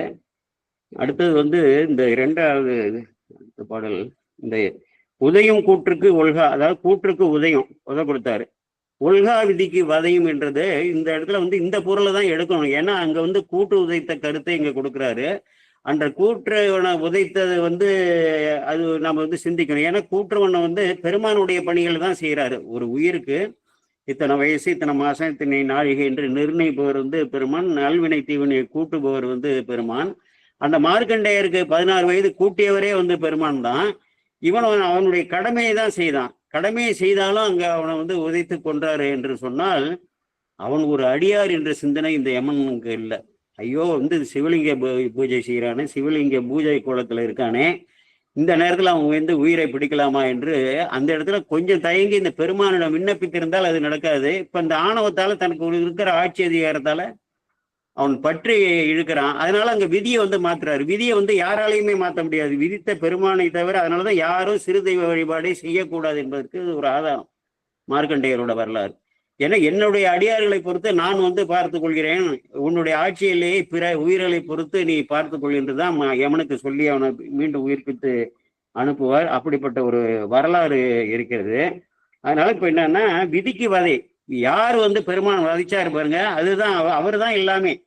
தொழிலவன் புயலவன், புயல் இயக்கும் தொழிலவன், துயரவன், துயர் அகற்றும் கழலவன், கரியின் ஊறி போத்துகந்த ஏழவன் வளநகர் இடைமருது, விதிதான் வினைதான் விழுப்பம் பயக்கும் நெதிதான் நெல்லிக்காவுள் நிலையாவுன்னு. பெருமான் தான் விதி, அவர் தான் விதியை நிர்ணயிக்கிறாரு. அவரால் மட்டும்தான் மாற்ற முடியும். எந்த கிரகங்களாலேயோ பிற தெய்வங்களாலேயோ எவராலையும் மாற்ற முடியாது என்பதை உறுதி பொருளாக இங்க சாதித்து அற்புதமாக பாடியிருக்காரு.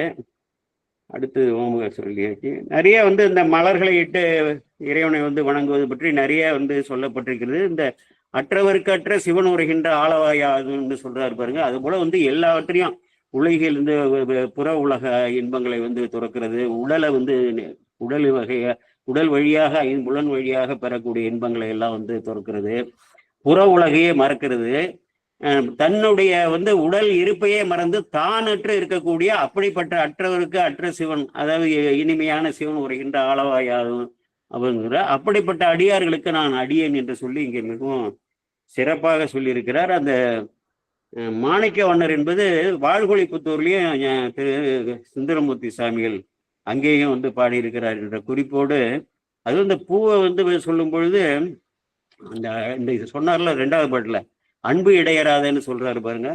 பூவும் நீரும் கொண்டு புகழோரையே நாவில் நின்று ஏத்தல்வார், யாவும் கேளார் செவித்துளைகளால் அவன் பெருமையெல்லாம் அடியார் தான் ஓவும் நாள் உணர்வு அழியும் நாள் என்று உளங்கொள்ள வேண்டும் ஞானசமுத்திர பாடியிருப்பார். அப்படிப்பட்ட வந்து பூவும் நீரும் கொண்டு அன்போடு வழிபட வேண்டும் அப்படி என்று சொல்லியிருக்கார். மிகவும் சிறப்பாக இன்றைக்கு விளக்கம் கொடுத்தார்கள். மகிழ்ச்சி, வாழ்த்துக்கள். மேல் மேலும் வந்து சிறந்தோங்கி உலகுக்கு ஒளியூட்ட வேண்டும் என்று வாழ்த்தி விடைபெறுகிறேன். வணக்கம்.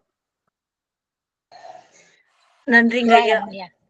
அம்மா பிரேமா, அம்மா சொல்லுங்கம்மா. இன்னும் சிம்பிளா சொல்லணும்னா அந்த ஓம கடல், அதாவது ஓமம் இருக்கலாமா, ஓமம் செய்யறாங்க. அதுல இருந்து அந்த நெருப்பு வந்து இப்போ பொரி அவின்றது பொரிய வச்சுக்குங்க. அந்த பொரியை எப்படி எடுத்துக்கிட்டு அப்படி பொடி பொடி ஆக்கிடுதோ அதே போல சுவாமியோட நெற்றிக்கண்ல இருந்து வந்த அந்த நெருப்பு காமனை பொடி பொடி ஆக்கிடுச்சு. அப்படி எடுத்துக்கோங்க. இப்படிதான் கொடுத்துருக்காரு சிகேஎஸ். எப்படி வந்து அந்த அவி நம்ம போடுறோம், அந்த அவி குண்டம் இருக்கு இல்லையா, வேள்வி குண்டத்துல அவி போட்ட உடனே அந்த தேவர்கள் என்ன பண்றாங்க, இல்ல சுவாமியே வந்து என்ன பண்றாங்கன்னா அந்த அவி உணவை எடுத்து அதை பொடி பொடி ஆக்குனது போல அந்த நெருப்பானது சுவாமியோட நெற்றில அந்த நெருப்பானது காமனை வந்து பொடி பொடி ஆக்கிடுச்சு அப்படின்னு சொல்றாங்க. சரி, நன்றி நன்றிங்க. வாழ்த்து பாடல் பாட முடிச்சு மற்ற அடியாருக்கு வாய்ப்பு கொடுக்கலாங்கம்மா. சரிங்கம்மா, நன்றி. வான்முகில் வழாது பெய்க மடி வளம் சுரக்க மன்னன் கோன்முறை அரசு செய்க குறைவிலாது உயிர்கள் வாழ்க நான்மறை அறங்கள் ஓங்க நல்தவம் வேள்வி மல்க மேன்மைக்குள் சைவ நீதி விளங்குக உலகமெல்லாம் மேன்மைக்குள் சைவ நீதி விளங்குக உலகமெல்லாம் ஆறிரு தடந்தோள் வாழ்க ஆறுமுகம் வாழ்க வெற்பை கூறு செய் தனிவேல் வாழ்க குக்குடம் வாழ்க செவ்வேல் ஏறிய மங்கை வாழ்க யானை தன் அணங்கு வாழ்க மாறிலா வள்ளி வாழ்க வாழ்க சீரடியார் எல்லாம் மாறிலா வள்ளி வாழ்க வாழ்க சீரடியார் எல்லாம். திருச்சிற்றம்பலம். அனைத்து அடியார்